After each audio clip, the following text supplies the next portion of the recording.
Assalamualaikum warahmatullahi wabarakatuh. Selamat berjumpa kembali sahabat Arda TV.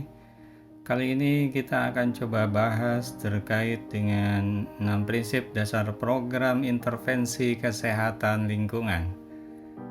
Baik, sahabat Arda TV dimanapun Anda berada, sebelum melanjutkan materi ini, saya ingatkan bagi teman-teman sahabat semua yang belum subscribe, silakan untuk subscribe terlebih dahulu, karena nanti ada materi-materi selanjutnya yang jangan sampai Anda ketinggalan.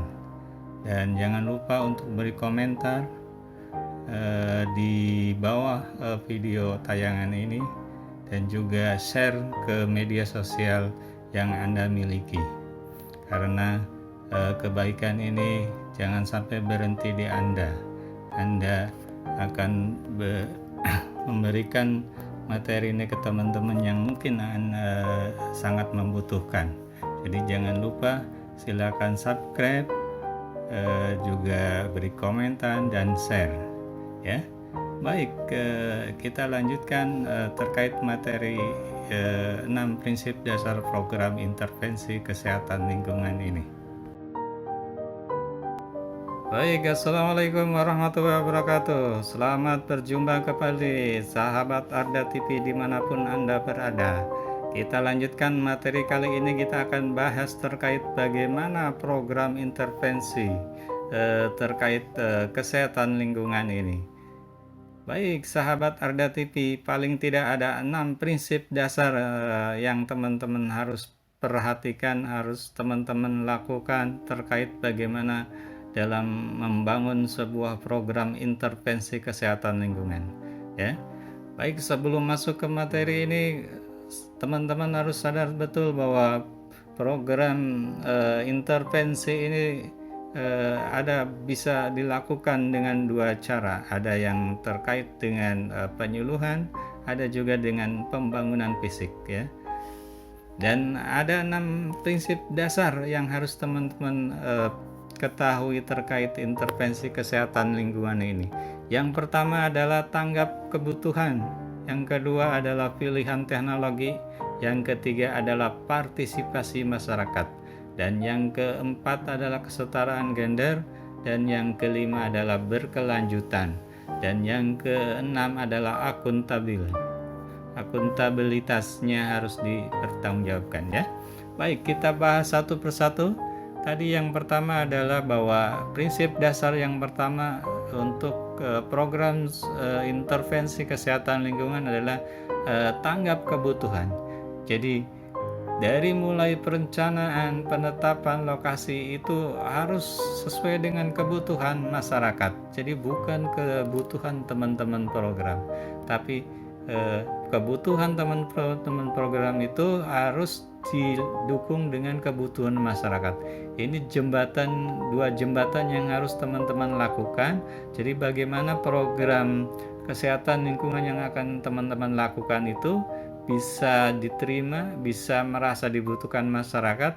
Disitulah pentingnya penyuluhan, edukasi, informasi kepada masyarakat sehingga mereka merasa butuh, sehingga program yang kita luncurkan, yang kita sampaikan itu dengan serta-merta insya Allah akan terbuka sesuai kebutuhan masyarakat.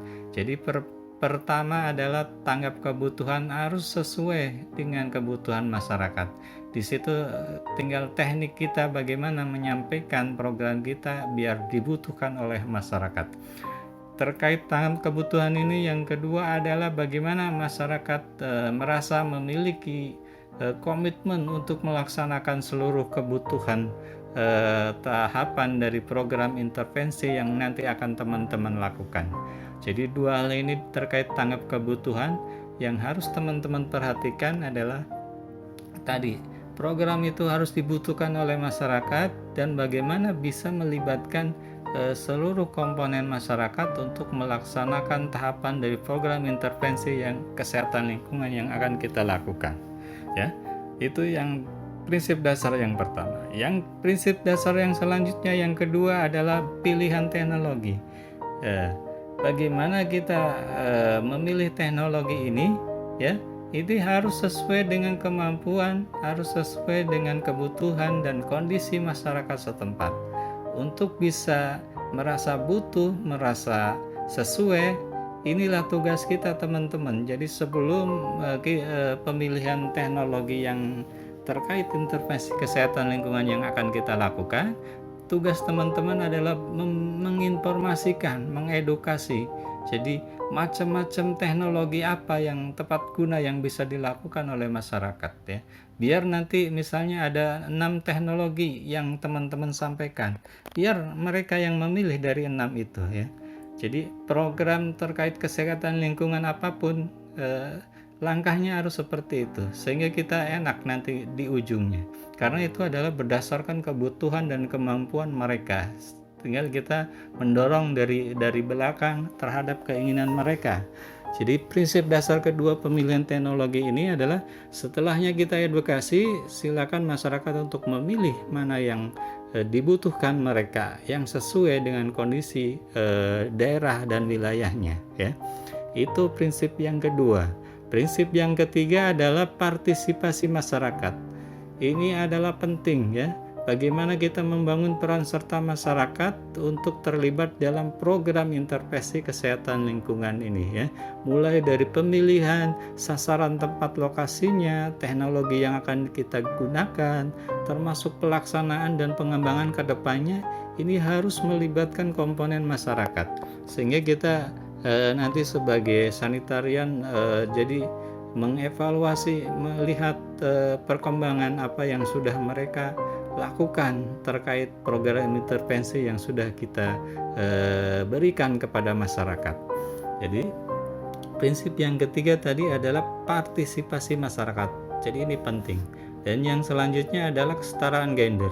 Jadi dalam melaksanakan program intervensi kesehatan lingkungan, prinsipnya adalah kita tidak boleh membeda-bedakan antara laki-laki dan perempuan. Semuanya punya kesempatan, semuanya punya kans untuk mengikutkan atau menyukseskan program intervensi yang akan teman-teman lakukan. Yang kelima adalah keberlanjutan.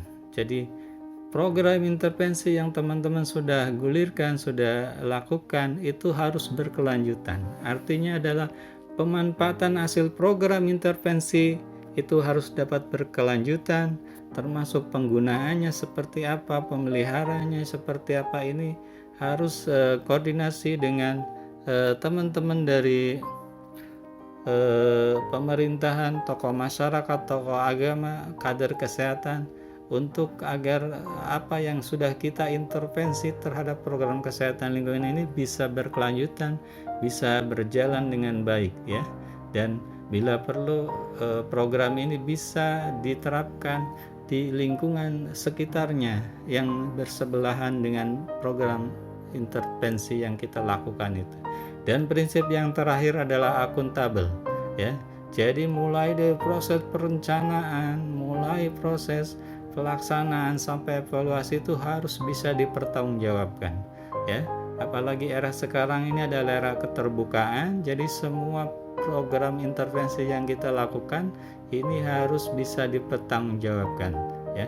Mulai dari perencanaan, pendanaannya seperti apa, terus evaluasinya seperti apa, ini kita harus bisa dipertanggungjawabkan dan bisa dikelola dengan baik oleh masyarakat.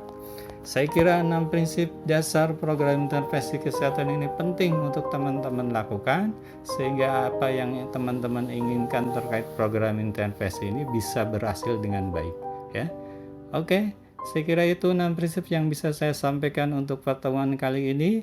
Kalau memang ini bermanfaat, silakan teman-teman jangan lupa yang belum subscribe untuk subscribe terlebih dahulu, ya. Jangan lupa juga untuk beri komentar, silakan ditulis di komentar di bawah video ini, dan jangan lupa teman-teman share lewat media sosial yang teman-teman miliki, sehingga kebaikan dari program yang kita lakukan ini bisa bermanfaat untuk sebanyak-banyaknya orang. Saya kira itu. Terima kasih untuk sahabat Arda TV. Kita berjumpa kembali dalam pertemuan yang tema-tema yang lain, sehingga bisa kita kembangkan ke depannya. Saya kira itu. Saya akhiri. Assalamualaikum warahmatullahi wabarakatuh. Bye-bye.